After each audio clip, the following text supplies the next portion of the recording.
மருத்துவ படிப்பில் நீட்டும் வேண்டாம் நெக்ஸ்டும் வேண்டாம் என்பதுதான் தமிழ்நாட்டின் கொள்கை என அமைச்சர் மா சுப்பிரமணியன் தெரிவித்துள்ளார். சென்னை ஓமந்தூரார் பன்னோக்கு சிறப்பு மருத்துவமனையில் நடைபெற்ற ஆலோசனை கூட்டத்திற்கு பிறகு செய்தியாளர்களை சந்தித்த அமைச்சர் மா சுப்பிரமணியன், மாநில அளவில் மழைக்கால தொற்று நோய்கள், டெங்கு போன்ற நோய்களை தடுக்க டெங்கு மற்றும் தொற்றுநோய் தடுப்பு ஆலோசனை கூட்டம் நடைபெற்றது என்று கூறினார். கடந்த ஜனவரி 1ஆம் தேதி முதல் இதுவரை 11,538 பேர் டெங்கு பாதிப்புக்கு உள்ளாகி இருக்கின்றனர் என்றும் 4 பேர் உயிரிழந்து உள்ளனர் எனவும் தெரிவித்தார். டெங்கு பாதிப்பு ஏற்பட்டவுடன் நோயாளிகள் உடனடியாக மருத்துவமனைக்கு வராததாலேயே அதிக பாதிப்பு ஏற்படுகிறது என்றும் அமைச்சர் கூறினார்.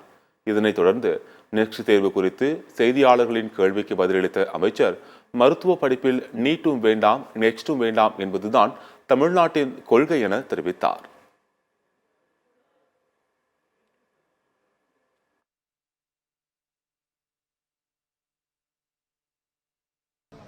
நீட்டும் வேணாம் நெக்ஸ்டும் வேணாங்கிறது தான் தமிழ்நாட்டின் கொள்கை. நீட்டுக்கு விலக்கு அளிக்கணுங்கிறது தமிழ்நாட்டிலிருந்து கிளம்பிய போர்க்குரல் இன்றைக்கு இந்தியா முழுக்கவும் ஒலிக்க தொடங்கியிருக்கு.